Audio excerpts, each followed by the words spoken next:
తాకట్టులో ఉన్న బంగారానికి తక్షణ విముక్తి. ఈ రోజు మార్కెట్ రేట్ క్యాష్ మీ చేతిలో. శివ గోల్డ్ కంపెనీ, మీ నమ్మకానికి మా హామీ.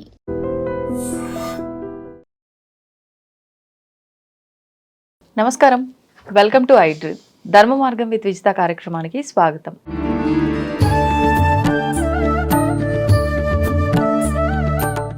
నమస్కారం గురుగారు. పరమేశ్వరార్పణం. గురుగారు, కష్టాలు ప్రతి మనిషికి ఉంటాయి, కానీ మంచి వాళ్ళకే కష్టాలు అని అంటూ ఉంటాం. అంటే అది మాట సామెత కానేదా, వాస్తవమే అదంటారా? దాని గురించి. అమ్మా, భగవంతుడు మనం జన్మించినప్పుడు మనకు ఒకటి రాస్తాడు. ఆ రాసిన దాన్ని అనుసరించుకుంటూ వెళ్తే బాగుంటుంది. కానీ ఎప్పుడైతే మనకి ఇంట్లో ఇవాళ మనకున్న దాంట్లో ఏదైనా పచ్చడి వేసుకొని మజ్జిగ వేసుకొని కడుపుకి తింటున్నాం, కానీ ఎదుటివాడిలాగా మనం వెళ్ళాలి అని ఎప్పుడైతే మనం అనుకుంటామో మనకు కష్టాలు అప్పటి నుంచి ప్రారంభమవుతాయి. ఇందులో మంచివాడికి కష్టాలు, చెడ్డవాడికి సుఖాలు అనేటువంటిది ఏది ఉండదమ్మా. మన రాత మన చేతిలోనే ఉంటుంది. పేదవాడిగా పుట్టడం మన తప్పు కాదు, పేదవాడిగా చనిపోవటం మన తప్పు. కొన్ని భగవంతుడు కొన్ని టైంలో కొన్ని ఇస్తాడు. ఆ ఇచ్చిన దాన్ని మనం సవ్యంగా పట్టుకోగలిగామా లేదా అనేటువంటిది ఒక విధానం ఉంటుంది. ఆ పట్టుకోగలిగితే అనతి కాలంలో మంచి స్థాయికి వెళ్ళిపోవచ్చు. ఏ మనిషి ఎదగాలి అన్నా రెండవ మనిషి సపోర్ట్ లేనిదే ఎదగలేడు. ఎదగలడా? ఒక మనిషి ఇవాళ వరకు సామాన్యంగా ఉండి ఒక సంవత్సరం 2 నెలల్లో మంచి పొజిషన్కి వెళ్తున్నాడు అని అంటే అతనికి ఏదో ఒక మనిషి ఒక సహకారం ఖచ్చితంగా ఉండే ఉంటుంది. ఆ సహకారం భగవంతుడు తీసుకొచ్చి ఇచ్చినప్పుడు మనం ఏం చేస్తామంటే మీనం మేషం అని లెక్క పెడతాం. ఏమో ఎంతవరకు సాధ్యం, ఎంతవరకు కరెక్టు, నిజమో అబద్ధమో, రేపటి రోజు ఎలా ఉంటుందో అనేటువంటిది ఆలోచన చేసినప్పుడు మనకు అవకాశాలు తెలియకుండా సన్నగిలుతాయి. అర్జునుడితోటి కృష్ణుడు ఒక మాట చెప్పాడు. ఇక్కడ ఒక రాయి అన్నాడు.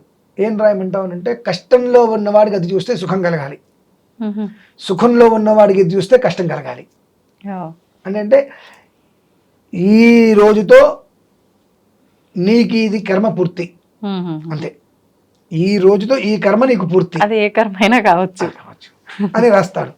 రాసినప్పుడు కష్టంలో ఉన్నటువంటి వ్యక్తిని అటు తీసుకొచ్చి చూపించే ప్రయత్నం చేస్తాడు. మనం ఏం చేస్తామంటే, ఈ కర్మతో ఈరోజు ఇది పూర్తి, ఇన్ని రోజుల నుంచి కష్టపడుతున్నాం, ఇవాళతో పూర్తవుతుంది ఇంట్లో, రేపటి కూడా మన దగ్గర ఉంటుంది లేనటువంటి ఫీలింగ్ మనకు వస్తుంది. అంటే ముందు ప్రధానంగా మన మీద మనకు నమ్మకం. భగవంతుడు మనకు అవకాశం ఇస్తున్నాడు, అవకాశాన్ని మనం సద్వినియోగం చేసుకుంటాము, నిలబడతాము అనేటువంటి నమ్మకం మన మీద మనకు ఉండాలి. నిలబడగలమా? నిజమేనా? ఓ వ్యాపారం చేసాం, పెట్టుబడి పెట్టాం, ఎన్ని రోజులు ఉంటుందో ఎన్ని రోజులు ఉంటుందో అంటే అయిపోయింది.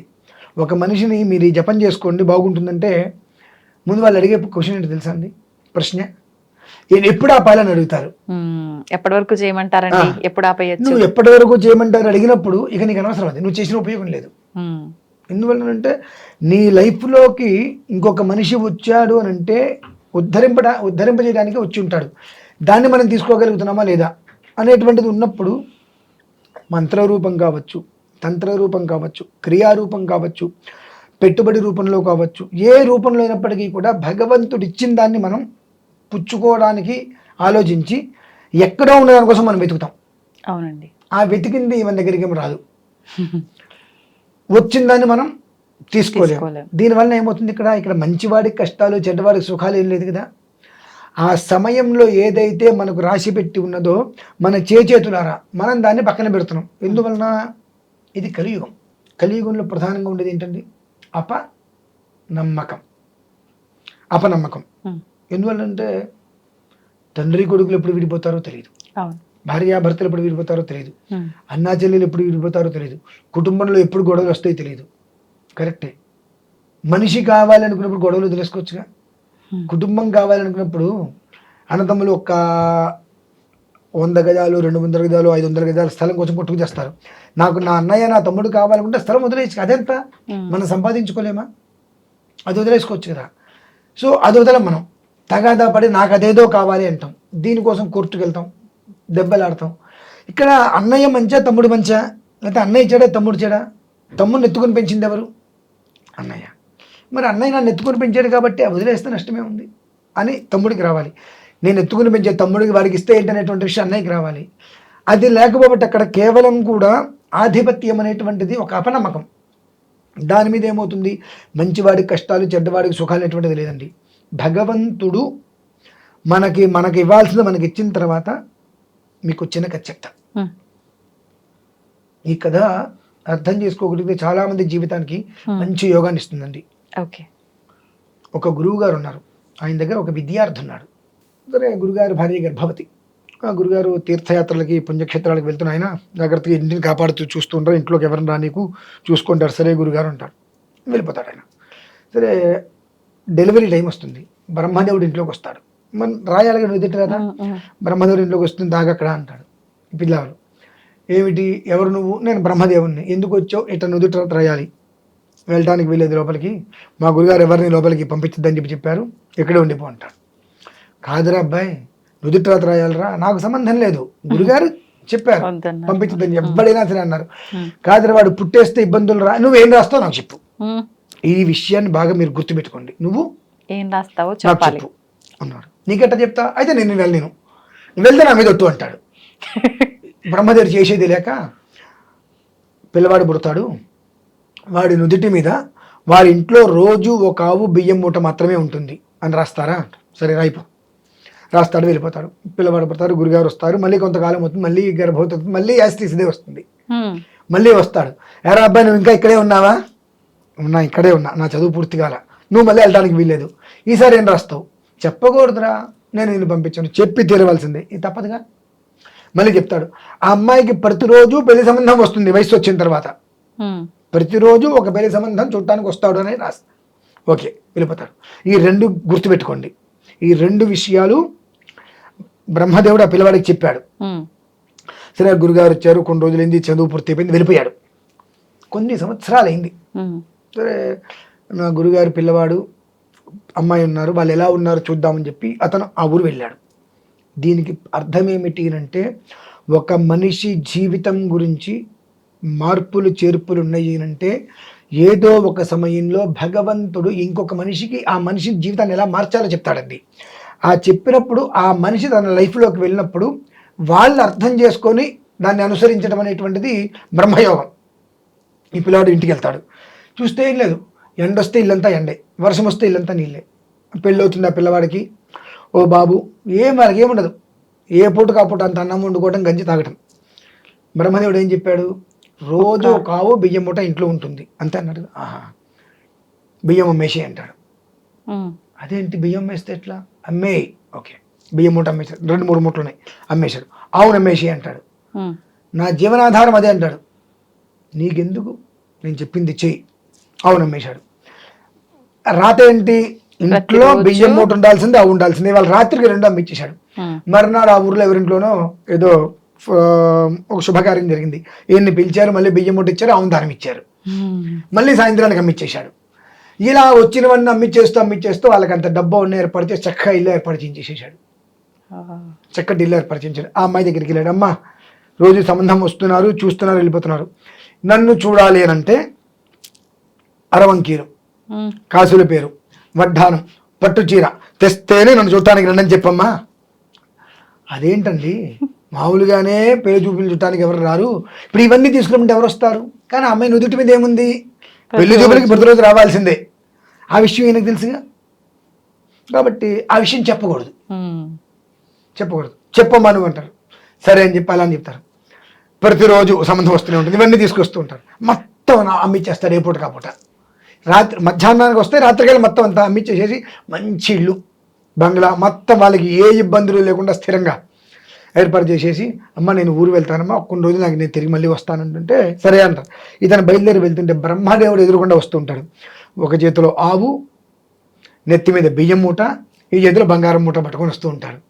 చూసి, ఏమిటయ్యా బ్రహ్మదేవ నీకేంటి కర్మ అంటే, కొంతకాలం క్రితము ఆ 2 పిల్లల నుదుటి మీద ఏదైతే రాశానో ఆ విషయాన్ని నీకు చెప్పా నేను, నువ్వు ఇవాళ వాళ్ళకి వెళ్ళి చెప్తున్నావు, నువ్వు ఇలా ఉండు నీ జీవితం మారుతుంది అని చెప్పి.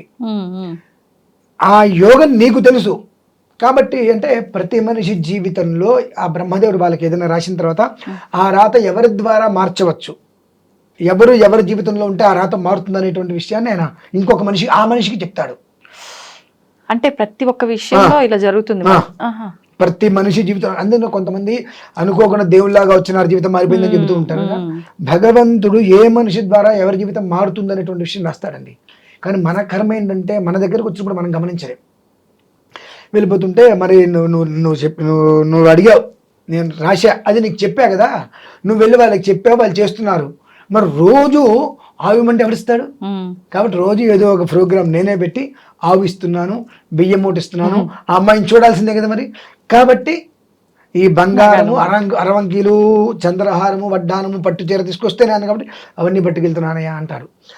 ఆ రకంగా మరి ఏం చేస్తావయ్యా, మార్చేయి, ఇక్కడితో ఇది సమాప్తం. అది కూడా కొంత టైం లిమిట్, అది మనం తెలుసుకోగలగాలి. ఇప్పుడు అతను వచ్చి చెప్పాడు, ఇంటికి వచ్చి నేను చూసుకుంటా అని చెప్పినప్పుడు నువ్వెవరు అని ఎగరదించి మాట్లాడారు అనుకోండి, జీవితం అంతే ఉంటుంది, బాగుపడలేరు ఇంకా. అంతే. ఎందుకు చెప్పారు అనేటువంటి విషయాన్ని దృష్టిలో ఉంచుకొని ఆలోచించి కనుక తీసుకోగలిగితే నిర్ణయాన్ని, జీవితం అనేటువంటిది అప్పటి వరకు కూడా తినటానికి కూడా సరిగ్గా లేనటువంటి వాళ్ళు అనతి కాలంలో అద్భుతంగా ఆ ఊరు మొత్తానికి పెట్టేటువంటి స్థితి ఏర్పడింది. అంటే భగవంతుడిచ్చినటువంటి మార్గాన్ని వాళ్ళు సద్వినియోగం చేసుకోగలిగారు. సో అలానే ఇక్కడ మంచి వాళ్ళు చెడ్డ వాళ్ళు అనేటువంటిది ఏం లేదండి. భగవంతుడు నీకు ఒక జీవితం ఇచ్చి, ఈ జీవితంలో ఈ సమయంలో ఇలాంటి సమస్యలు వచ్చినప్పుడు ఇలా ఒక మనిషి వస్తాడు, ఆ మనిషికి నీకు చెప్పింది నువ్వు ఏ రకంగా తీసుకోగలుగుతున్నావు, దాన్ని అనుసరించి నీ జీవితాన్ని మార్చుకోవడానికి ఒక రూపాంతరం చెంది నేనే వస్తాను అనేటువంటి విషయాన్ని చెప్పినప్పటికీ కూడా మనం ఏం చేస్తామంటే, ఏమో మనం కలిసి పెట్టుబడి పెట్టాము, మధ్యలో వదిలేస్తే నా పరిస్థితి ఏంటి, నేను నష్టపోతా కదా, ఇటువంటివన్నీ ఆలోచించి వచ్చేటువంటి ఒక అదృష్టాన్ని మనం చేతులారా పక్కకి పెట్టుకుంటుంటాం. కాబట్టి అక్కడే ఉన్నంతసేపటికి కూడా అక్కడ చూస్తాం, ఈ రోజుతో ఈ కర్మ పూర్తి అది చూస్తూ నేను రోజు కష్టపడుతూనే ఉన్నాను, నాకు ఈ కర్మ పూర్తవట్లేదేంటి అనేటువంటిది ఎప్పటికీ నెగిటివ్ పెట్టుకుని మనం బ్రతికేస్తున్నామండి. అది విషయం. Clarity important. అంతే కదా. గురుగారు, దాంపత్య జీవితంలో ఈ మధ్య కాలంలో భార్యాభర్తలు ఇద్దరికి కూడా చాలా కలహాలు రావటం అనేది గమనిస్తూ ఉన్నాం. అటువంటి కలహాలు తగ్గడానికి వాళ్ళిద్దరూ కూడా చక్కగా ఉండాలి అని అంటే ఆధ్యాత్మిక సాధనలో సులభమైన మార్గం ఏదైనా ఉందా? అసలు కలహాలు ఎందుకు రావాలి? ఎవరో ఒకళ్ళు తగ్గితే కలహాలు రావు కదా. ఆ తగ్గటం అనేటువంటిది అలవాటు చేసుకుంటే, ప్రత్యేకంగా ఆధ్యాత్మికంలోకి వెళ్ళి దాన్ని ఏదో సాధన చేయాలనేటువంటిది ఉండదు కదా. అది లేనప్పుడు ఆధ్యాత్మిక సాధన చేసిన మన మనసులో ఏముంటుంది? కోపమే ఉంటుంది కదా. దాన్ని మనం ఎలా సాధించగలుగుతాం? మనకు ఒకటి సాధించాలి అనుకుంటే దాని యందు మనకు ప్రేమ ఉండాలి. ప్రేమ ఉన్నప్పుడు కోపం ఆటోమేటిక్గా పోతుందిగా. కానీ అక్కడ ఏమవుతుంది, దంపతుల మధ్యన ఏదన్నా ఒక సమస్య వచ్చినప్పుడు ఆమెకి అతని మీదో, అతనికి ఆమె మీదో ప్రేమ అనేటువంటిది ఉంటే ఒకళ్ళు ఒక మాట అన్నా తగ్గి ఉంటారు. నన్ను ఒక మాట అంటే నేను 2 మాటలు అంటాను అన్నప్పుడు ఎప్పటికీ అవి తగ్గవు. కాబట్టి మా ఇద్దరికి ఈ సమస్య తీరిపై ప్రశాంతంగా ఉండటానికి నేను ఏదన్నా భగవదారాధన చేసుకుంటాను అని అంటాం. చాలా బాగుంది, భగవదారాధన చేసుకుంటాం. కానీ ఇక్కడ భగవదారాధన దేనికి చేస్తున్నాం? కలహాలు తగ్గడానికి. కలహాలు తగ్గాలి అనేటువంటిది ఎక్కడ ఉంటుంది? మన ఆలోచన విధానంలో ఉంటుంది. ఆలోచన విధానంలో లేనప్పుడు మీరు సాధన చేసి ఉపయోగం లేదు కదా. అంటే కొంచెం దానికి ఫేవర్ అవుతుందేమో అని. అంటే మనకు ఇంతైన ఆలోచన ఉంటే అది పెంచుకోవచ్చు. అది లేనప్పుడు ఆడవాళ్ళు ఏం చేస్తుంటారు, ఉదయం 5 6 గంటలకు పూజ చేసుకొని దేవుడికి ఆరాధన చేస్తారు. ఆ ఇంట్లో మగవాడు 7 ఇప్పుడు లేచిన కాఫీ అక్కడ నేను పూజ చేసుకుంటాను అంటారు. అతని గురించే కదా, అతను బాగుంటే నా పసుపు కుంకాలు బాగుంటాయనే కదా. నువ్వు అక్కడ నేను పూజ చేసుకుంటాను, ఉపయోగం ఏముంది? ఇంకా భగవంతుడికి ఆపేసే, అక్కడ ఆపేసి అతనికి కావాల్సింది చేసుకో. చేసినప్పుడు భగవంతుడు నిన్ను వెతుక్కుంటూ వస్తాడు. ఎందుకంటే ఇవాళ మనం బొట్టు పెట్టుకుంటున్నాము, మెడలో మంగళసూత్రం ఉంది, నల్లపూసలు ఉన్నాయి, తల్లో పూలు ఉన్నాయి, కాళ్ళకి మెట్టులు ఉన్నాయి, సుమంగలిగా ఉంటున్నాము అంటే అతను ఉండబట్టే కదా. కాదంటారా? అతను వెధవా అనుకుందాం, పనికి మాలిన వాడు అనుకుందాం. అట్టినప్పుడు ఎవరిదాని వాళ్ళు వెళ్ళిపోవడం బెస్ట్ కదా. వెధవా పనికి మాలిన వాడు అనేటువంటిది తిట్టుకుంటూ కొట్టుకుంటూ ఉండేదానికన్నా నీ చింతన నువ్వు ఉండుకు. ఎందువల్ల చెప్పండి? అంటే పెద్దవాళ్ళు సర్దుకుపోమని చెప్తూ ఉంటారు కదా, ఎవరి పాటికి వాళ్ళు ఉండటము అంతగా సర్దుకుపోవటం అనేటువంటిది అమ్మా, నేను అది సూట్ కేసు సర్దుకొని పోవటం కాదు కదా. సర్దుకుపోవటానికి కూడా ఒక వ్యవస్థ ఉంటుంది. ఒకప్పుడు రోజులు వేరు, ఇప్పటి రోజులు వేరు. ఒకప్పుడు సర్దుకుపోవడం అనేటువంటి దాంట్లో పిల్లలకి ఏదో జీవితం ఉండాలి, మనకు సంపాదన లేదు అని ఇక ఎంతటి రాక్షసుడైనా సర్దుకుపోయే విధానం ఉంది. అది ఎంతవరకు సర్దుకుపోమన్నారు? నీ నెత్తి మీదకి వస్తుంది, నీ పిల్లల మీదకి వస్తుంది అనుకుంటే అక్కడి నుంచి నువ్వు పక్కకు వచ్చేసి, రాదు ఏదో ఒకరోజు మారతారనేటువంటి స్థితి ఉన్నప్పుడు సర్దుకుపోయటం మొదలుపెట్టి దానికి తగ్గ ఆరాధన చేసుకుంటుంటే ఓకే. ఎంతసేపటికి ఈగో అంటారు చూసారా, నేనే తగ్గాలి, నువ్వే తగ్గాలి అనేటువంటిది, నేనంటా నువ్వు పడాలి, నేను కూడా తిరగంట ఎందుకన్నా అనేటువంటిది ఉన్నంతకాలము కూడా ఏ దేవత ఆరాధన చేసినా ఉపయోగం లేదు, చేయడం అనవసరం అంట. ఎందువల్లనంటే దేవతారాధన చేస్తూ మన ఆలోచనల్ని పక్కన పెట్టకుండా, నేను భగవద్ ఆరాధన చేసినప్పటికీ కూడా మా ఇంట్లో తగాదాలు తగ్గట్లా. ఎందుకు తగ్గుతాయి? భగవదారాధన చేస్తున్నప్పటికీ కూడా ఇంకా మేము కొట్టుకుంటూనే ఉన్నామని అంటారు. అంటే మన కోపం ఎవరి మీద వస్తున్నప్పుడు? భగవంతుడి మీద కోపం వస్తుంది. అక్కడ ఆలోచించవలసింది మనము, మార్చుకోవాల్సింది మనల్ని మనము. నిన్ను నువ్వు మార్చుకునేటువంటి స్థితి నీకున్నప్పుడు, మార్చుకోవాలి నన్ను నేను అనేటువంటి దాని మీద ధ్యాస ఉన్నప్పుడు భగవదారాధన చేస్తే ఆ ధ్యాస పెరుగుతుంది. దాంట్లోంచి ఒక వ్యవస్థ ఏర్పడుతుంది, శక్తి ఏర్పడుతుంది, అది ఒక వైబ్రేషన్గా చుట్టూతో నిలబడుతుంది. మీకు ఏదైతే కావాలో అందులోకి మిమ్మల్ని తీసుకెళ్ళి నిలబెట్టగలుగుతుంది. అదే లేనప్పుడు, ఆలోచన మొత్తం వేరేగా ఉన్నప్పుడు, కుట్టుకోవాలో అరుచుకోవాలో ఉన్నప్పుడు ఎంత ఆరాధన చేసినప్పటికీ కూడా ఏదైతే ఆలోచన ఉందో అది వృద్ధి పెరుగుతుంది. అప్పుడు తగదాలు పెరుగుతాయి కానీ తగ్గవు కదా. కాబట్టి భగవదారాధన అనేటువంటిది మానసిక వ్యవస్థకి ఉపకరం. అమ్మాయికి అబ్బాయికి ఎవరో ఒకళ్ళకి కలిసి ఉండాలి ఏదైనా సరే అన్నప్పుడు మీరు దానికి తగ్గ ఆరాధనలు. లలితా సహస్రనామంలోనే నిత్య క్లిన్న నిరుపమ నిర్వాణ సుఖదాయిని నిత్య షోడశికారూప శ్రీకంఠార్థ శరీరిని అని చెప్పి శ్లోకం. ఆ శ్లోకాన్ని పారాయణ చేసుకుంటూ ఉంటే ఖచ్చితంగా అవతల వ్యక్తి ఎంత మూర్ఖమైనా క్రమేపీ క్రమేపీ క్రమేపీ తగ్గి మళ్ళీ కుటుంబం అనేటువంటి సంతోషంగా ఉంటుంది. ఇద్దరికీ లేకుండా కుట్టుకు చేస్తున్నప్పుడు ఎంత చేసినప్పటికీ కూడా మనకు దాని నుంచి ఫలితాన్ని మనం ఆశించలేము. ఆశించినా అది మనకు పరిసరాల్లో కనిపించకపోగా ఇంకా మనకు నెగిటివ్ పెరిగిపోతుంది. ఇంత చేస్తున్నప్పటికీ కూడా మేము ఇద్దరం కొట్టుకుంటూనే ఉన్నాం కాబట్టి దేవుడు లేడు, ఏం లేదు ఇంకా అనేటువంటి స్థితికి మనం వెళ్తాం. రేపో ఇల్లు డైవర్స్ అవుతాయి అనుకున్నప్పుడు కూడా ఇద్దరిలో ఎవరైనా ఒక మనస్సులో నాది అనేటువంటిది గట్టిగా ఉన్నప్పుడు చేసుకోగలిగితే అవతల మనిషి మైండ్ కూడా అది మారగలుగుతుంది. అది తెలుసుకోవాల్సి. అంటే ఇద్దరులో ఎవరైనా అంటే మగవారు కూడా ఇది చేయొచ్చు అంటున్నారా? అయ్యో, కావాలి అని అనుకుంటే మాత్రం మగవాళ్ళు కూడా ఇంకా తొందరగా అవుతుంది మగవాళ్ళకి. నా భార్య నాకు కావాలి అంటే తను నాకు కావాలి అనేటువంటి విషయంలో కనెక్ట్ చేస్తే మామూలుగా ఇంకా తొందరగా వాళ్ళ వైబ్రేషన్స్ చక్కగా పాజిటివ్ చూడగలుగుతారు. ఓకే, అంటే విడిపోవాలన్నంత ఆలోచన ఉండదు కానీ మామూలుగా కొట్టుకు చేస్తుంటారు, అప్పుడప్పుడే కొట్టుకుంటారు, అప్పుడప్పుడే బాగుంటారు. అలాంటి వాళ్ళు సఖ్యతగా ఉండాలన్నా పనిచేస్తుంది అంటారా? అలాంటి వాళ్ళ జీవితం అలా ఉంటేనే బాగుంటుందండి. అంటే కారం తీయగా ఉండేటువంటి కారం, తీయటి కారం. కారం తీయగా ఉండటం ఏంటండి? సంసారం అలా ఉండాలి. ఓహో, అప్పుడే ఆయనగా ఉండాలి. అంతలోగే ఆ విషయాన్ని మర్చిపోయి, అంటే తగాదా వచ్చింది, అరుచుకున్నారు, దాన్ని సాధించకూడదు, ఆ విషయాన్ని మర్చిపోవాలి మళ్ళీ యథావిధిగా. అలా ఉంటే ఆ జీవితం వేరు. ఎప్పుడు సరదాగా నవ్వుకుంటూ ఉన్నా అదొక ఇబ్బంది, ఎప్పుడు అరుచుకుంటూ తట్టుకుంటున్నా అదొక ఇబ్బంది. కాకపోతే ఇందులో ఒకటి, అరుచుకోవటం కొట్టుకోవటం అనేటువంటి సర్వసాధారణం, బాధ్యతారాహిత్యం అనేటువంటిది ప్రధానం. ఆ బాధ్యతారాహిత్యం, ఆ అమ్మాయి అతను ఎన్ని రకాలుగా కుటుంబం కోసం ప్రయత్నం చేస్తున్నా పట్టించుకోలేదు అన్నప్పుడు అది బాధ్యతారాహిత్యం. మనం ఇక మన పని మనం చేసుకోవడం ఉత్తమం. అలానే ఆ పిల్లవాడు మనం ఎంతగా ప్రయత్నం చేసినా కుటుంబం మీద బాధ్యత లేకుండా తన ఇష్టానుసారం నాది అన్నట్టుగా ఉన్నప్పుడు మన పని మనం చేసుకోవడం శ్రేయస్కరం. అంతేగాని చిన్న చిన్నవేవో గొడవలు అవుతున్నాయినప్పుడు వాటికి నార్మల్గా కూడా అయిపోతాయి. సాధింపుడు అనే తత్వం లేకపోతే ఎంత గొడవైనా ఆ క్షణంలో మాసిపోతుంది. నన్ను అంటాడా, వీడి సంగతి చూస్తా అనుకుంటే అది ఎప్పటికీ నిప్పులాగా వృద్ధి చెందుతూనే ఉంటుంది. లేదనుకోండి అలా ఆగిపోతుంది. అది అది తెలుసుకోవాల్సింది ప్రధానంగా. ఇప్పుడు వీరిద్దరి వ్యక్తిగతమే కాకుండా వీరిద్దరు బాగానే ఉంటారు ఇద్దరుగా ఉన్నప్పుడు, మూడో వాళ్ళు దూరి వాళ్ళు పెట్టే పుల్లల వల్ల వీళ్ళ మధ్య గొడవలు అయ్యే కుటుంబాలు కూడా చాలా ఉంటాయి.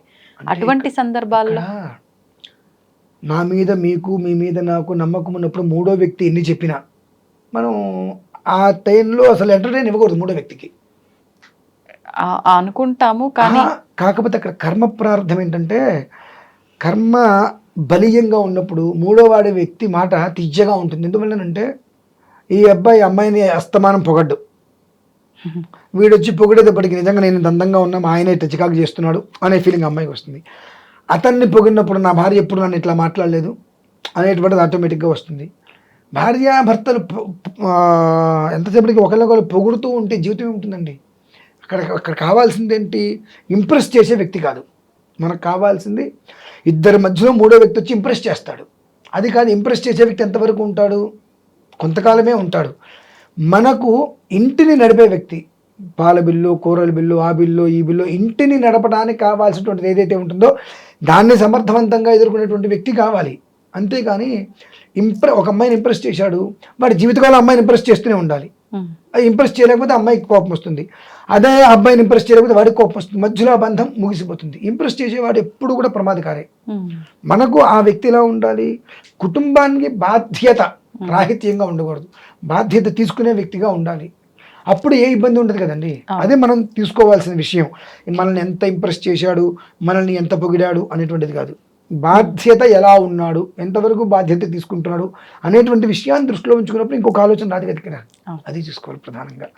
గురుగారు, ప్రతి వ్యక్తిలోనూ క్షమాగుణం అనేది ఉండాలి. అంటే ఎదుటివారు ఏ తప్పు చేసినా కూడా మనం క్షమించగలిగితే అది మనకి ఎటువంటి కర్మగా మారదు అని కూడా అంటూ ఉంటారు.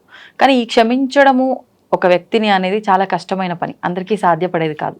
అసలు ఎలా సాధ్యపడుతుంది? అంటే ఆధ్యాత్మికంగా ఉన్న వాళ్ళకు మాత్రమే సాధ్యపడుతుందా, నార్మల్గా ఉన్న వాళ్ళకు కూడా సాధ్యపడుతుంది అంటారా? దానికి ఆధ్యాత్మికానికి సంబంధం లేదండి. అంతే అంటారా గురుగారు? అంటే ఆధ్యాత్మికంలో ఉన్న వాళ్ళు ఎంతమంది శపిస్తూ ఉంటారు, అరుస్తూ ఉంటారు అనేటువంటి విషయం కూడా చూస్తూనే ఉంటాం. అవును, ప్రదర్శించడానికి అరవడానికి తేడా ఉంటుందండి. ఇప్పుడు నేనున్నా ఒక్కోసారి బుద్ధి జనాలకి సిగ్గులేదని తిడుతూ ఉంటా. ప్రదర్శన చేయాలి.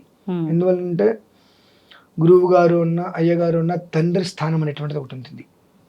ఆ స్థానంలో మనం ఉండి ధర్మాన్ని చెబుతున్నప్పుడు వినే రీతిలో మనం గట్టిగా తిట్టడం అనేటువంటిది అక్కడ కోపం కాదు, వాళ్ళ యొక్క కర్తవ్యాన్ని వాళ్ళకి గుర్తు చేయటం అవుతుంది. అరవటం, తిట్టడం అనేటువంటిది అది వేరండి మళ్ళీ. సో క్షమాగుణం అంటారు చూసారా, క్షమ అనేటువంటి రెండు విషయాల్లోనే మనం తీసుకోవాలి. ఒకటి, మనల్ని ఒక మనిషి మోసం చేశాడు, ఓకే, ఆ మనిషి మనకు కావాలి అనుకుంటే మోసం చేసిన విషయాన్ని మనం వదిలేసేయాలి. రెండు, ఒకసారి మోసం చేసినటువంటి వ్యక్తికి మనం అవకాశం ఇచ్చామంటే రెండోసారి మళ్ళీ మన జీవితాన్ని మనం పాడు చేసుకున్నట్టే. కాబట్టి నష్టపోవటానికి మోసపోవడానికి తేడా. మోసం చేశాడన్న వ్యక్తిని మనం పక్కన పెట్టేటమేనండి, నిర్దాక్షిణ్యంగా పక్కన పెట్టాలి. డబ్బు ఇచ్చాం, తిరిగి ఇవ్వాల, ఓకే, మనకు డబ్బు ఇంపార్టెంటా, మనిషి ఇంపార్టెంటా? మనిషి ఇంపార్టెంట్. డబ్బు ఇచ్చిన విషయం నువ్వు మర్చిపో. నీకు డబ్బు ఇంపార్టెంట్, గొడవకు దిగు. ఎందువల్లనంటే ఇవాళ నువ్వు డబ్బు ఇచ్చావు, నిన్న నీ దగ్గర లేదు, ఇవాళ నీ దగ్గర ఉంది, రేపు నీ దగ్గర ఉండొచ్చు, ఉండకపోవచ్చు. అంతే. సో అది ఎప్పుడు కూడా పరంపరగా వస్తూనే ఉంటుంది. అవతల వ్యక్తి నీ యందు ఎలా ఉన్నాడు అనేటువంటి విషయాన్ని కూడా ధృవీకరణగా మనం తీసుకోగలగాలి. క్షమించటము అనే అంటే ఏముందే క్షమించేసి అంటాం వేరు, నాలుగు చివరిగా వస్తుందండి, అది వేరు. కానీ పశ్చాత్తాపం, పూర్వతాపం రెండు ఉంటాయి. ముందు ఎలా ఉన్నాడు, తర్వాత ఎలా ఉన్నాడు అనేటువంటి విషయాన్ని గ్రహించి, ఆహా అతనికి డబ్బు అవసరమైంది, లేదంటే మనతో ఏదో అవసరమైంది, ఇలా ఉన్నాడు, ఓకే, తర్వాత ఇలా ఉన్నాడు, ఆ రెండిట్లకి కూడా వ్యత్యాసం మనం గ్రహించగలగాలి. రాత్రికి రాత్రి, పొగలకు పొగలు ఎలా అయితే ఉంటుందో మనిషిలో వ్యత్యాసం ఉంటుందండి. ఆ వ్యత్యాసాన్ని మనం గమనించగలగాలి. గమనించి ఓకే, మనకు ఇవాళ మనం ఏదో ఉపకారం చేసాం, రేపు ఉదయం మనకు ఉపకారం ఉంటుందా, ఉండదా? ఉండదు, పర్లేదు. ఉపకారం చేయడానికి మనం సిద్ధమేగా, ఓకే, అటువంటిప్పుడు వదిలేసి అన్ని విషయాలు కాదు. వేరే మనిషికి అవతల నుంచి వాళ్ళు ఉపకారం చేస్తున్నారు, కానీ మనం ఉపకారం చేసేందుకు మనకు అయితే ఎలాంటి ఉపకారం చేయట్లేదు వాళ్ళు, అటువంటి వ్యక్తి 2 నాలికల మనిషి, 2 ద్విస్వభావం అంటారు, స్వభావం గల మనిషి. ఓకే, ఆ 2 స్వభావాలు కలిగిన మనిషితో మనకు ఎప్పటికైనా ప్రమాదమే. లైట్గా పక్కన పెట్టేసేసుకోవటం. పక్కన పెట్టడానికి క్షమించడానికి తేడా ఉంటుందండి. ఎన్ని తప్పులైనా చెయ్యి, నీకు ఆ మనిషి కావాలనుకుంటే అన్నీ వదిలేసి, అది చాలా గొప్పతనం అండి. అది అందరికీ చేతనైనటువంటిది కాదు. ఎందువల్లనంటే ప్రతి మనిషికి కూడా ఒక ఆలోచన ఉంటుంది. నాకు నేను ఏం చేస్తున్నాను అనేటువంటి విషయం పక్కన పెడితే నాకేంటి అనేటువంటి విషయం ఆలోచన చేస్తారు. ఈ ఆలోచన పలు రకాలుగా వెళ్ళినప్పుడు ఆహా ఓకే వీళ్ళు ఇలా ఉన్నారు, వాళ్ళు ఎలా ఉన్నారు, ఈ కంపేర్ చేసుకోవడం మొదలు పెట్టినప్పుడు మొత్తం నెగిటివ్ వచ్చేస్తుందండి. ఎవరు ఎలా ఉంటే నీకెందుకు, నువ్వు ఎలా ఉన్నావు అనేటువంటిది ఒక్కటి నువ్వు పెట్టుకున్నావు అనుకో, ఆటోమేటిక్గా ఎంతటి పెద్ద సమస్య అయినా నువ్వు వదిలేయగలుగుతావు దాన్ని. అది రావటం అనేటువంటిది మనిషికి స్వతహాగా కష్టం, సాధన ఉండాలి దానికి. సాధన అంటే ఎట్లా, చిన్నదైనా సరే ఏదైనప్పటికీ కూడా వచ్చిందా ఓకే అక్కడ ఉండని, పోయిందా పర్లేదు పోని అనేటువంటిది నువ్వు అలవాటు చేసుకోవాలి. ఏదైనా నీ అలవాటు చేసుకున్న దాన్ని బట్టి నీకు నువ్వు దాన్ని సాధించగలుగుతావు. చిన్నప్పుడు నడవలేంగా, తర్వాత కొంచెం లేచి అది పెట్టుకుని ఇది పెట్టుకుని అలవాటు చేసుకుంటాం. అదే నడక తర్వాత పరిగెడతాం, పెద్ద అయిన తర్వాత మళ్ళీ 3వ కారు వస్తుంది, చిన్నగా పోతుంది. సో ఏదైనప్పటికీ కూడా అలవాటు అనేటువంటిది నువ్వు చేసుకునే దాన్ని బట్టి ఉంటుంది. అవతల వ్యక్తి ఉండే విధానాన్ని అనుసరించి కూడా వీళ్ళు అలవాటు చేసుకునేటువంటి మార్గాంతరాలు ఉంటాయి. కొంతమంది ఉంటారు గట్టి దెబ్బతింటారు, బాగా నమ్మి గట్టి దెబ్బతింటారు. ఆ రకంగా ఇంకొకరు నమ్మటానికి వాళ్ళకి సమయం పడుతుంది ఖచ్చితంగా. ఆ సమయం వచ్చేంత వరకు కూడా ఎదుటి మనిషి కూడా జాగ్రత్త పడాలి, ఆ ప్రశాంతంగా ఉండగలగాలి. ఎందువలన అనేక కారణాలు ఉండవచ్చు. ఏం జరిగిందో ఏ కారణము అనేటువంటి విషయాన్ని తీసుకొని ఓకే ఆల్ ద బెస్ట్ అని చెప్పగలిగితే, ముఖం మీద చిరునవ్వు అనేటువంటిది ఉంటే ఆటోమేటిక్గా జీవితం అనేటువంటి ఏ విధంగా వెళ్తుంది. కానీ కొంతమంది ఉంటారు చాలా ప్రేమగా మాట్లాడతారు, నా తేనె పూసిన కత్తి అంటారు, చాలా ప్రేమగా మాట్లాడతారు. అయ్యో అసలు మీరు లేనిదా మన లేదండి అంటుంటారు. అవసరానికి తగ్గట్టుగా వాళ్ళ అవసరానికి 100 ఫోన్లు చేస్తారు. అవసరం తీరిన తర్వాత మనం ఏదైనా అవసరమైన ఫోన్ చేస్తే ఇక్కడున్న అక్కడున్న అని చెప్తుంటారు. వాళ్ళకి రెండో అవకాశం మనం ఇవ్వకూడదండి. రెండో అవకాశం మనం ఇవ్వకూడదు. ఎందువల్లనంటే జన్మతహాగా వాళ్ళ తత్వం వాళ్ళు మార్చుకోరు, వాళ్ళు అలానే ఉంటారు. అటువంటి వాళ్ళకి రెండో అవకాశం మనం ఇచ్చాము అంటే మన నెత్తి మీద కత్తి కూడా లేకుండా మళ్ళీ మొలవడానికి అవకాశం లేకుండా గుడి చేయించుకున్నట్టే. అటువంటి వాళ్ళు కొంతమంది ఉంటారు. వాళ్ళు మనం ఎలా గమనించాలి అంటే, మనం వాళ్ళకి ఏదైనా ఉపకారం చేస్తాం కదా, మన అవసరానికి వాళ్ళు చేతులు ఎత్తేసారా, చేతులు కలిపారా, నిజమైన వాళ్ళకి అవకాశం లేకపోవచ్చు అండి, ప్రయత్నం చేయొచ్చుగా. మీరు నాకు ఏదైనా ఉపకారం చేశారు, మీకు ఏదో అవసరమైంది, మీరు నన్ను అడిగారు, నేను చేతులు ఎత్తకూడదు, ప్రయత్నం చేస్తానని చెప్పి నేను చేయగలిగిన ప్రయత్నం చేయగలిగితే మీరు మీరు కావాల్సిన ఉపకారంలో 1% అయినా ప్రయత్నం చేస్తే ఫోన్లే అనుకోవచ్చు. నా దగ్గర నాకు అవకాశం లేదు, నేను ఏదో చూస్తానని చెప్పి ఫోన్ పెట్టేసి రెండోసారి ఎత్తనప్పుడు లైఫ్లో నాకు మీరు మళ్ళీ కాల్ చేయకూడదు. ఎందువల్లనంటే ఆ మనిషి తత్వం అంతే. ఆ మనిషికి అవసరమైతే మాట్లాడేటువంటి మాటలు చాలా తీయగా ఉంటాయి. మ్యానిపులేట్ చేయటువంటి చూసారండి, అంటే అవసరం నాదైనప్పటికీ కూడా మీది అవసరంగా సృష్టించి నాకు కావాల్సినప్పుడు మీ చేతి చేయించుకోవడం. ఇది కొంతమంది ఉంటారు నేర్పరి మనుషులు, చాలా అద్భుతంగా ఉంటుంటారు. అటువంటి వాళ్ళతో మనం ఎంత జాగ్రత్తగా ఉంటే అంత. 2 జీవితంలో బాగా గుర్తుపెట్టుకోవాల్సింది స్ట్రైట్ ఫార్వర్డ్ ఉండాలంటారా. ఉన్న వాళ్ళని మనం ఎప్పుడు నమ్మచ్చంట. ఎందుకంటే ఎదురుగుండా ఏదైనా కోపం సరిచేశారనుకోండి, జన్మాంతరం వాళ్ళని నమ్మచ్చు. మన ఎదురుగుండా ఎప్పుడైతే మనల్ని పొగుడుతారో, నీ అంతటి వాళ్ళు లేడా, నువ్వు తలుచుకుంటే ఎంత అంటారు, మన వెనకాల ప్రతి క్షణం మనం గోతులు తీస్తున్నట్టే. ప్రత్యక్షే ప్రియవక్తారం, పరోక్షే కార్యనాశనం.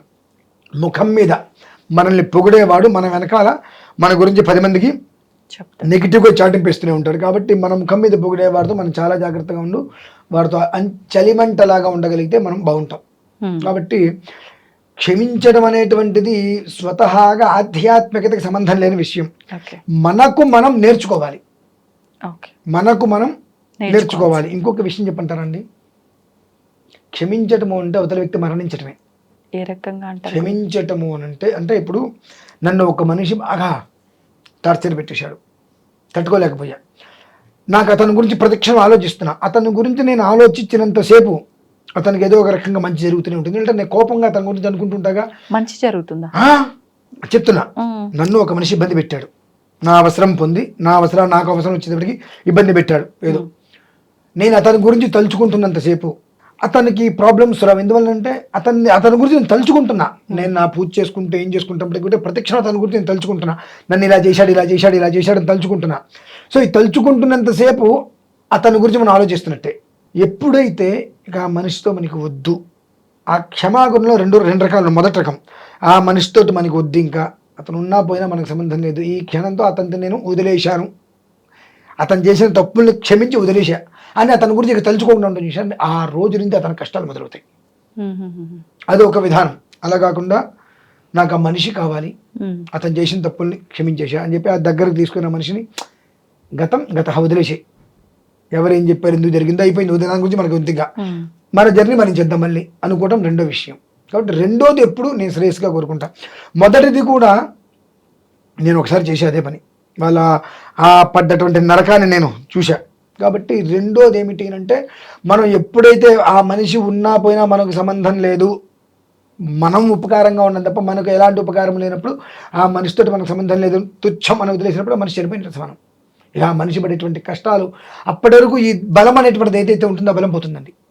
అప్పటి నుంచి ఆ మనిషికి పడేటువంటి వర్ణనాతీతం కష్టాలు అదొకటైతే. రెండు క్షమించేసా, అయిపోయింది, తప్పు జరిగిందని చెప్పేసావు కదా, ఇక్కడ వదిలేసే ఆ విషయాన్ని. ఇక ఆ విషయాన్ని మళ్ళీ మన ఇద్దరి మధ్యన ప్రస్తావన రావద్దు, ఆ విషయం వదిలే. మునుపట్లుగా హ్యాపీగా ఉంది. మళ్ళీ ఆ విషయం గురించి మనం ప్రస్తావన తీసుకొస్తున్నామంటే ఒకళ్ళ మీద ఒకరికి ఎక్కడో ఏదో చిన్నది ఉంది, అది లేదంటే వదిలేసేయండి. ఆ మనిషి కావాలి నాకు అనుకుంటే, డబ్బైనా సమస్యనా వదిలేయాలి. నాకు మనిషి అవసరం లేదు, నాకు ఆ డబ్బో వస్తువో పదార్థమో కావాలనుకుంటే క్షమించాల్సిన అవసరం లేదు, సాధించడే అది విషయం. గురుగారు, లలితా సహస్రనామ పారాయణం అనేది ఈ మధ్యకాలంలో ఎక్కువగా చేస్తూ ఉన్నారు.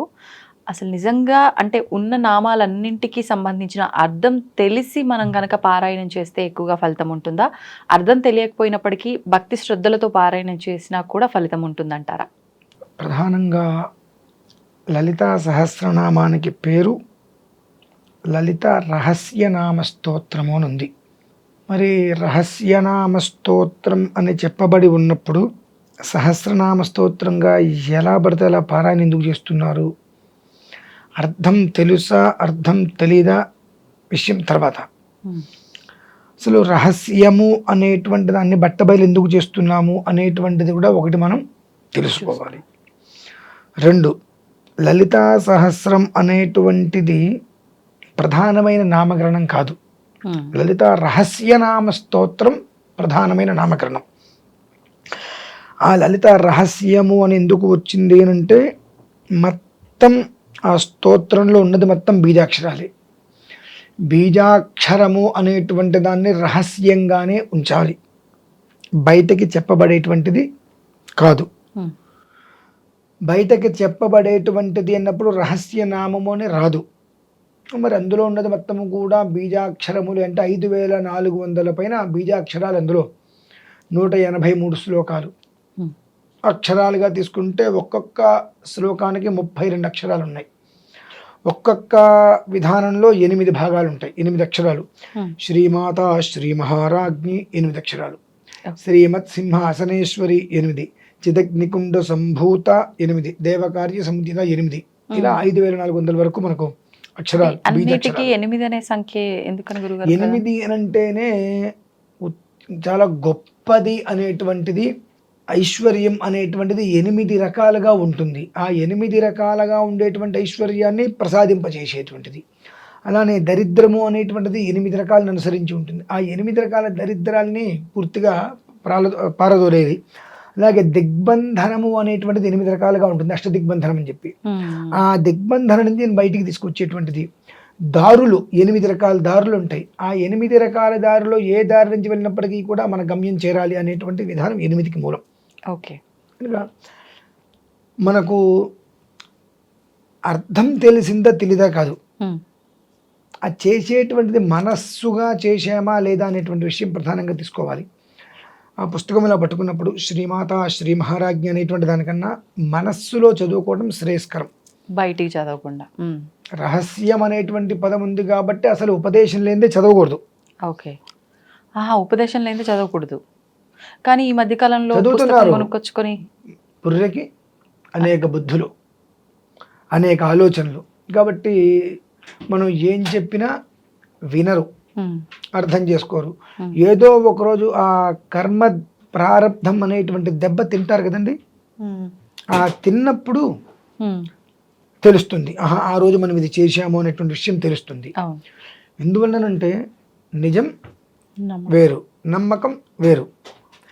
ఆ రెండు ఒక చోట ఉన్నప్పుడు జీవితం అనేటువంటిది ఎవరైతే కనుక పద్మపాదుడు అని ఆయన ఆదిశంకరాచార్య స్వామి వారి శిష్యుడు ఏటి అవతల ఉంటారు, ఇక్కడ ఆయన పేరు పిలిస్తే ఆయనకేంటి శిష్యుడి మీద నమ్మకం, నేను పిలిస్తే ఎక్కడి నుంచైనా వచ్చేస్తాడని. ఆయనకేంటి నా గురువు ఆయన పిలిస్తే నేను ఎక్కడున్నా నాకు తెలుస్తుంది అని. ఆ నిజం నమ్మకం అనేటువంటిది ఒక చోట ఉన్నప్పుడు ఆయన పిలవగానే నది మీద పరిగెత్తుకుంటూ వస్తుంటే ఆ లోపల నుంచి పద్మాలు వికసించి ఆయన పాదాలు నీళ్ళలో పడకుండా అవి తీసుకొచ్చి ఇవతల ఒడ్డుకు చేరుస్తాయి. ఆ రెండు ఒకే చోట ఉంటాయా? ఉండవు. ఎందువల్లంటే కర్మలు అనేక రకాలుగా ఉంటూ ఉంటాయి. ఉండాలి అనుకున్నా ఏదో ఒక కారణం చేత ఉండకుండా ఉండడానికి ఎక్కువగా చేస్తూ ఉంటుంది. కనుక కొన్ని ప్రారంధ కర్మవశాత్తు మనం బయటికి చదివినప్పుడు దాని యొక్క ఫలితాలు మనం తీసుకోలేం. ఉపదేశం లేకుండా అసలు చదవకూడదు. అదొకటి మనకు ఉండాలి. మనం ఉపదేశం తీసుకోలేదు కాబట్టి మనం చదవద్దు, విందాం. చదవవలసిన స్థితి వచ్చింది, మనస్సులో చదువుకుందాం. రహస్యం ఉన్నారు కాబట్టి పెదాలు కదలకుండా పేపర్ చదువుతున్న రీతిలో మనం చదువుకుందాం. అంటే ఉపదేశం లేనప్పుడు ఇలా చదివితే తప్పులేదంటారా? అసలు ఉపదేశం లేనప్పుడు చదవకూడదు, అసలు చదవకూడదు. ఉపదేశం తీసుకోవాలి ఖచ్చితంగా. ఉపదేశం తీసుకోవాలంటే గౌరీ పంచాక్షరి ఉండాలి. ఒకటికి ఒకటి అనుసంధానం ఉంటుందండి.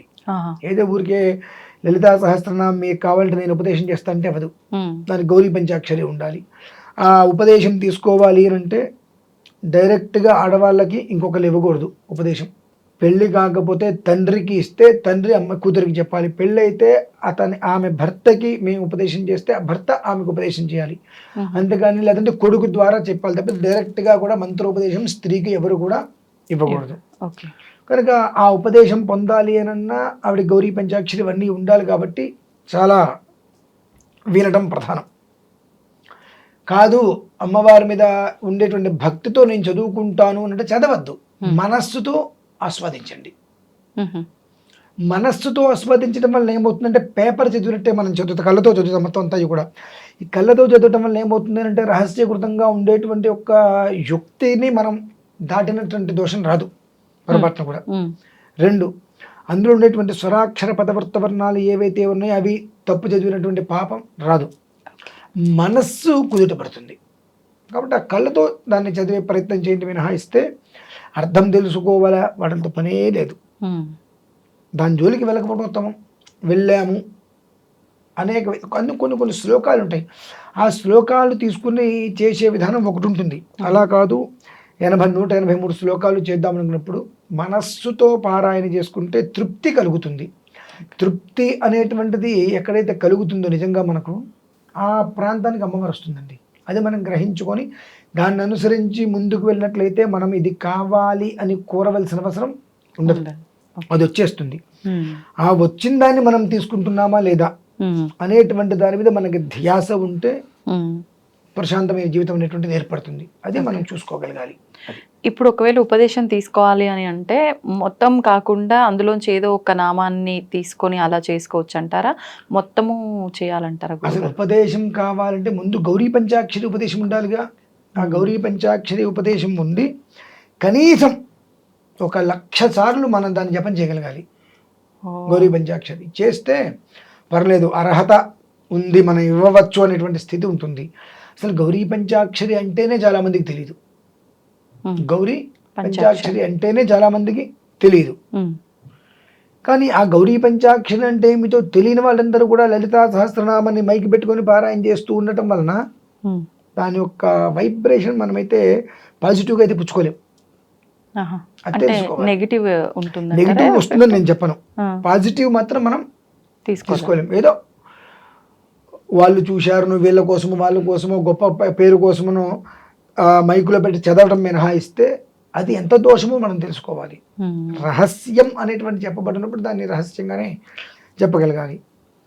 బయటికి చెప్పగలిగేటువంటి విధానాలు కొన్ని ఉంటాయి, అప్పుడు మాత్రమే దానికి అర్హత బయటికి చెప్పడానికి. ఎప్పుడు పడితే అప్పుడు ఎలా పడితే అప్పుడు నేను బయటికి, ఇప్పుడు నైమిత్తికం అని అంటారు, నవరాత్రులు ఇలా వచ్చినటువంటిప్పుడు అమ్మవారికి లక్ష కుంకుమార్చన చేస్తున్నాం అన్నప్పుడు దాన్ని బయటికి మనం ఉచ్చరిస్తాం. విడిగా నిత్య జీవితంలో దాన్ని బయటికి మనం ఉచ్చరించేటువంటి స్థితి మనకు అర్హత లేదు. అది తెలుసుకోగలిగితే బాగుంటుందండి. ధన్యవాదాలు గురుగారు. పరమేశ్వరార్పణం. And for more videos, Please subscribe to iDream channel. Subscribe to iDream Media. Please subscribe to iDream. Please subscribe to iDream. Please subscribe iDream. And please subscribe to iDream. For more videos, subscribe to iDream. please like, share and subscribe to the channel. Congratulations, iDream. Subscribe to iDream. Subscribe to iDream. So subscribe to iDream Media. iDream ki iDream team అందరికి huge congratulations. Please subscribe iDream Media. Please subscribe to iDream. Subscribe iDream. Please subscribe to iDream. iDream అంటే నా కళల channel subscribe చేసుకున్న నోరు తిరుగుతలేదు, మీరైతే గంట గుర్తు కొట్టండి. For more such videos, please subscribe to iDream. Subscribe to iDream. Please subscribe to iDream. Please subscribe iDream Media. Please do subscribe to iDream. Please subscribe to iDream Media. For best entertainment and information, please subscribe iDream. And don't forget to subscribe to iDream.